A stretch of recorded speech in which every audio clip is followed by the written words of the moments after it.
Hey guys, T here. Today I got a look at the T-61, the Tier 5 Premium German Destroyer.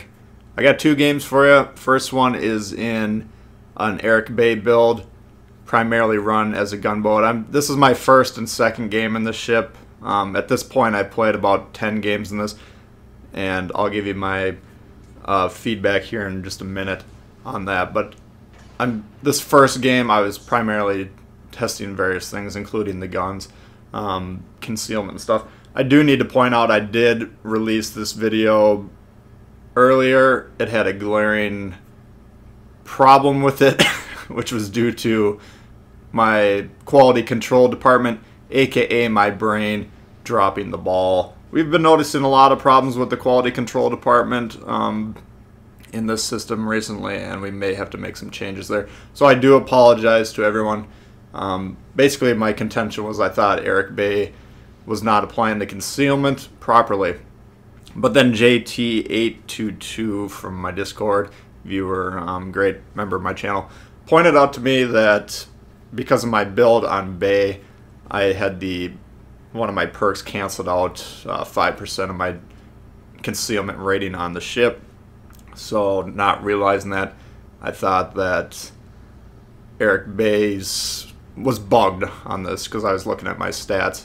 So I apologize to everyone Wargaming for causing them extra work because I reported it as a bug and they were looking into it. So my bad, sorry about that. I believe now that the detectability is working for both commanders properly. So this first game I'm just going to mainly let it rock and roll here. You guys can check it out. I do want to go over some of the stats of the ship and kind of the highlights. So basically the T-61, very strong ship. You can make a very strong case that it is the best premium destroyer in the game right now, at least for its tier. You can play it as a torpedo boat, you can play it as a gunboat, you can play it as a hybrid. We got 4x1 128 guns on this, which is the same setup that the Moss has. Well, Moss has an extra gun. So unlike the Guidey, which you have the option to put 150s on, which is how I run that particular ship, this you have the 128s. So you do have a faster firing gun. It's a 4-second base reload. And like German destroyers and German ships in general, the key to using the guns on the ship is going to be identifying when to use each shell. You can see here I'm switching over to AP. That's broadside targets, broadside cruisers, broadside battleships. To maximize the damage output with these guns, you need to be using AP. HE on everything else, destroyers, angled targets. And for cruisers, when you're shooting the AP, you want to try and hit waterline. You can get citadels. The odds of doing so increases the closer you are to the target, of course. Battleships, you're not going to be citadeling any of them, but what you want to be doing is shooting upper hull, and you'll be getting some superstructure hits, some upper hull casemate armor, which is less heavily armored than the belt armor towards the waterline. And you'll see throughout this first replay where I'm really heavily focused on the guns that you can get some phenomenal volleys. 1 to 3,000 is not uncommon, so keep that in mind. Detectability base 6 on C. That's right in the mix, even compared to my builds that have commanders influencing them, like Fubuki. I got 5.8 on mine with level 8 Tanaka, 5.8 on the Guidey. At least last time I recorded. It might be different now that I've changed my Bay build a little bit. Icarus right at 6 and 6.9 on my Mayhan. So good detectability. I am going to recommend, if you have both destroyer commanders for the Germans, to run this as Warship. You'll see in the second game when I'm running it as more of a torpedo boat, you can get the best concealment at the tier, and I don't even have a very good Warship. I got a level 8 Warship, so I don't even have the second inspiration. I just have Bay inspiring that build. But you know, if you have Swirsky from the Polish Biscuit destroyer as a second inspiration, you can get phenomenal dominating concealment levels on this ship. Very fast torp reload, 68 seconds base, and again, Warship, you'll see my build next game. I think it drops down about 59, give or take, and again, that's with a middle level Warship. So Detectability on the torps, or I'm sorry, the reaction time on the torps, 7.69, which is phenomenal. I mean, the German torps kind of lowish damage, better than the Mayhem, but lower than Fabuki Icarus. 13,700 for these German torps, but the reaction time, which is the amount of time the ships have to react once they become visible on their screen, is quite low. So very dangerous torps in that manner, and because you're able to cycle through the torps so quickly, this is an extreme torpedo threat, and this is one of those ships I'm just going to go ahead and put a bounty on it in my gameplay, and I would recommend killing this thing if you see it, because it has the potential to ruin your game if the enemy is running one of these. AP damage 3,000, highest at the tier except for the Gaidi again, which is running the 150s. But again, that is with the German shell characteristics. You do need to be hitting fairly flat broadsides for these shells to penetrate. You'll see, maybe you've noticed, I can't recall if I've seen it yet, but if the target's angled at all, you're going to start getting a lot of shatters, a lot of bounces. HE damage, lowest at the tier, 1,500, 6% fire chance, second lowest at the tier. So this is, if you're familiar with the German destroyers, or you've been watching my videos on these, I think I pointed out pretty much every video.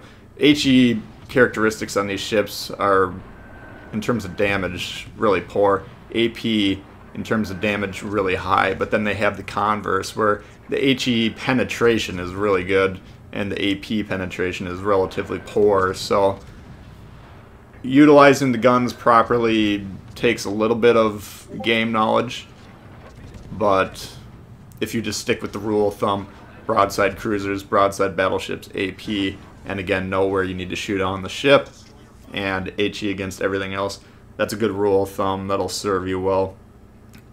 HP on the ship, 14,700, highest except for the Gaidi.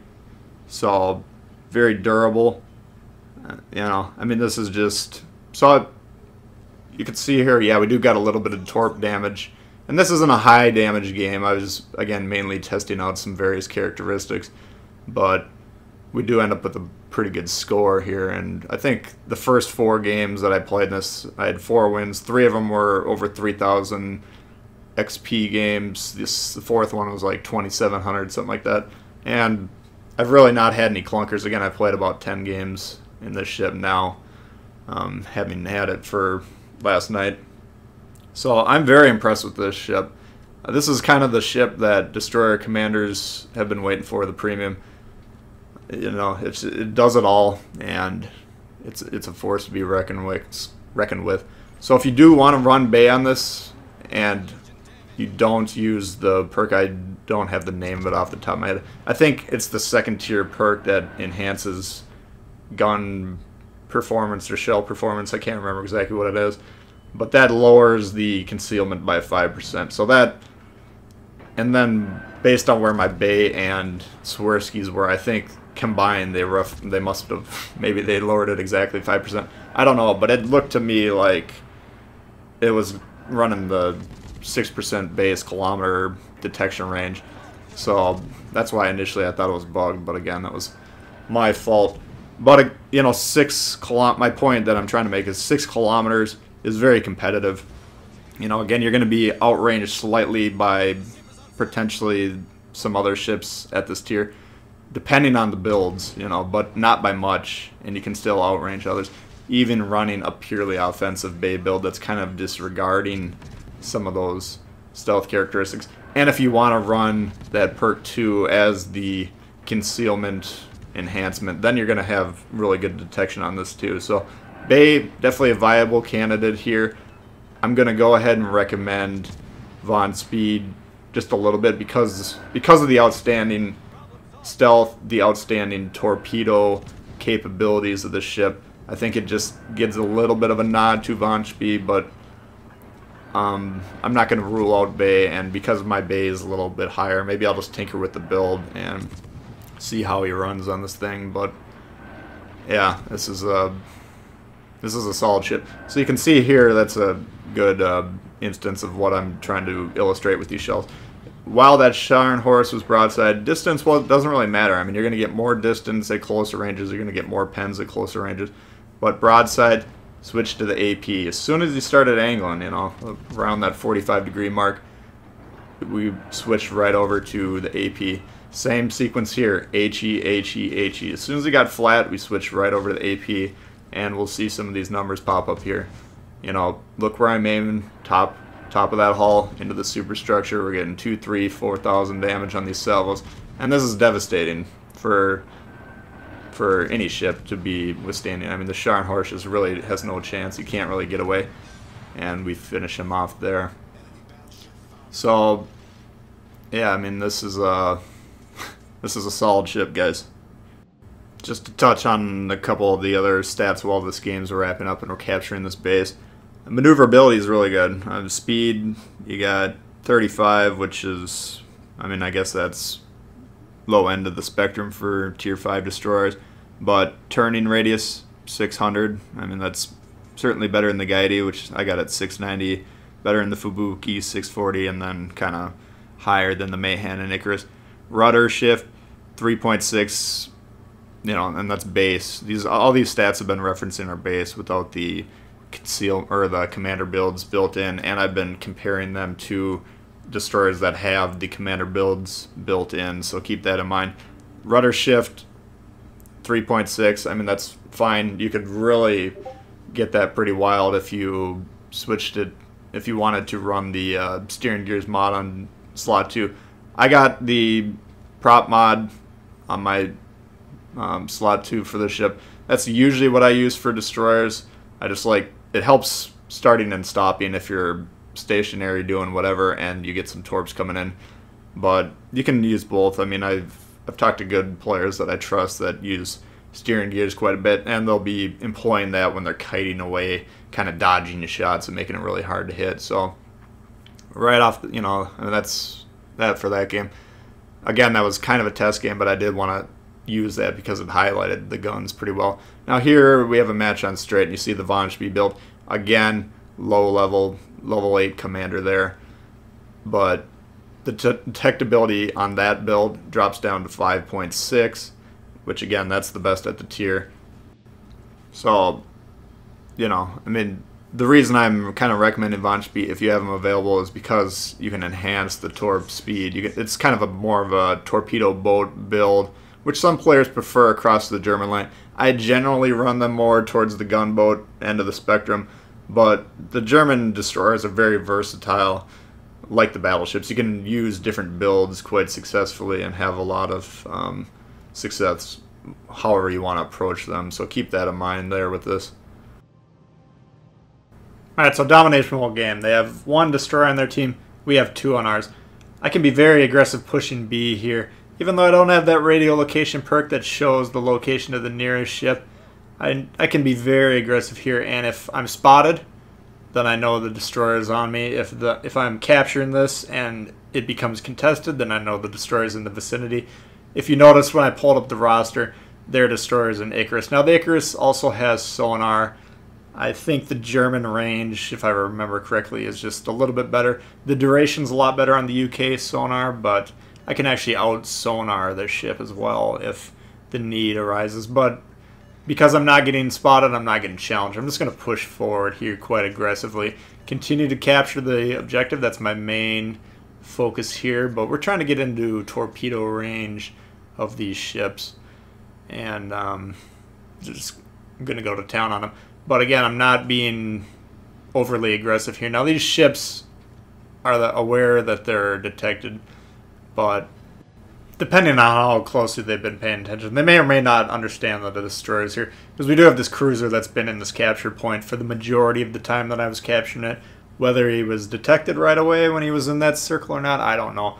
But they're not reacting, they're not fleeing. I mean, this ship in front of me is kind of moving away, I suppose. But he is being shot at, so I'm fine just kind of moving forward, not too aggressively. I mean, kind of taking our time here, picking our shots. We're looking for broadsides to shoot in.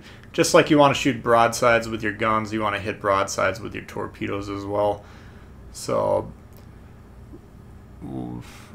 what I'm doing here is just closing in as close as I can. My philosophy for torping is launch the torps as close as you can get to those ships without being detected.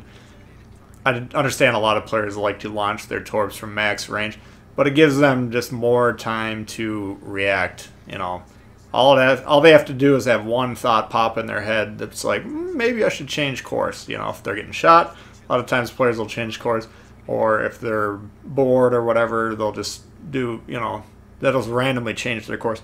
The closer you get in to them, the less chance that there is for something like that to happen.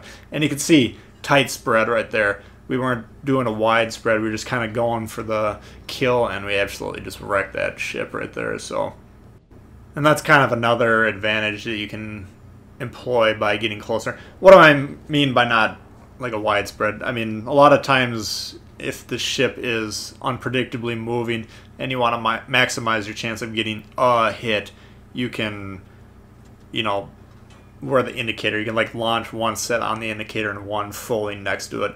Whereas that ship was moving in a fairly straight line, and you know, we didn't do them right. We didn't launch both of them right on top of each other, at least in that initial salvo, but we launched them pretty close. The further you spread them out apart from each other, you know, the more chance that you're going to hit with an individual torp. But if you launch them really close to each other like that, you saw we got a lot of strikes on that target. We almost one-shot him with the torpedo salvos, so devastating strike for him. For some reason, this guy didn't learn his lesson. And he damage con the first flood, but his damage con's down at the moment, and he's not going to be able to get away from this one. So essentially we're just sitting here. All you got to do is really watch out for planes. Watch the map, see who's coming your way, but at this point, there's nobody forcing me to move. So I can sit here, I can spot a bunch of targets for my team to shoot at, and I can wait for this very quick torp reload to come into play, and then we're just going to launch another salvo here. And that, you know, that was a kind of a double tapped launch right there. My viewer Nunn, who's a very experienced player from PC and has a lot of great tips for me and stuff, he kind of told me this double tap, which is how you fire the guns, you know, all of the guns at once. I never really intentionally did it with torpedoes. Sometimes I'd accidentally do it, and you'd notice you get kind of odd results. But if you intentionally double tap like that, they spread out a little bit like that, and I'm still kind of experimenting with this move. He just recently told me about it, but you get these nice tight spreads. So there's a little bit of a spread, but they're still stacked a little bit. So interesting technique that I just actually personally found out about, so try that out. But that's what that looks like in action. That was, again, lined up the shot, double tapped the launch button, and that was the result. Now this is a dual torp launcher boat. I can't remember exactly what he said when there's a 3 launcher on there, but you get these interesting spreads anyways, so experiment with that. And if you have more tips on it, if it's something you do, you can let me know in the comments how it works for you. And again, we were just content to sit there and cause mayhem, but as soon as we kind of get into a little bit of a trouble, we're getting pushed. That's when we're going to deploy our smoke. Now, I've been using the smoke as I would a lot of times when I'm playing German destroyers. We're just kind of offensively looking for chances to hit those guns. But now that we're in the smoke and we're just kind of, you know, we blasted them with some torps, got them damaged. I'm going to switch over to that HE. Again, he used his damage con, healing those floods, but we want to hit him with some damage, make him think twice about coming over here and rushing us. But we also want to try and start that fire. Again, once he uses the damage con, he's got over a minute of cooldown on that where he can't put out any fires. So if you're able to force out a damage con and get a fire or flood to stick after that, that's a very big problem. That's something I talk about a lot. Those of you that watch my videos regularly hear me talk about that all the time. That's just a kind of a core element to scoring damage in this game, is drawing out the enemy's damage con like that. Torps up again. I mean, what's going on? This ship is absolutely brutal, you know. And keep in mind, I mean, this is a fairly stealthy build, but this is a very low-level commander. I mean, I don't have great perks on Von Spee. You can even tweak his detectability even more by, there's one perk that trades off a little bit of health for more detectability. So I haven't used Von Spee since the game basically launched, and I got him with the G101 Alpha, which was a reward for alpha testers. But you know, if I have points to put in them and just use just on this ship, I'll happily use Von Spee on this. I mean, it's very powerful. Now here, what I do here, I'm getting proxy spotted, so I backed up and I'm using this island for cover, waiting for Torps to come back up. Now I see that he's kind of, attention's gone somewhere else. He's turning away from me. He's probably had second thoughts. So I'm going to pull out, get some fire damage, you know, potentially torp him once those torps are up. And we'll get him in the water, but he's having a hell of a time anyways. So, you know, again, I just kind of protected myself by using that island as armor, essentially, until I was reasonably certain that I could aggressively kind of push out. And it was at this point we're just kind of racking up damage with this ship. This was my second game I played in it.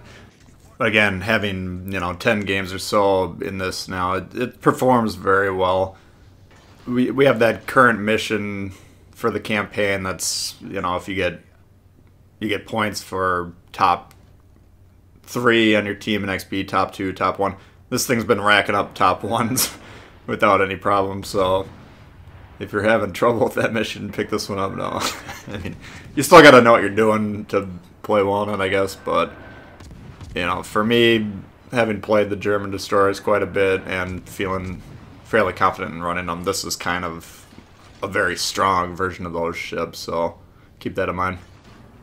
So I think that's it for damage here. I'm trying to remember earlier in the video what I said. If I said it was the strongest destroyer premium. I mean, we do have the Kid, we do have the Kamikaze, both very strong ships in their own way. This is kind of a blend. I mean, the Kid is still the ultimate terror for other destroyers.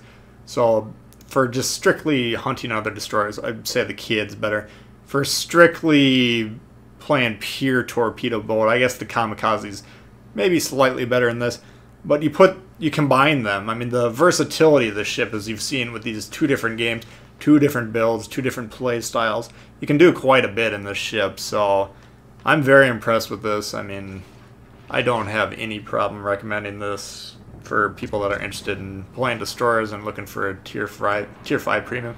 I haven't even noticed what the cash making is on it, to be honest with you.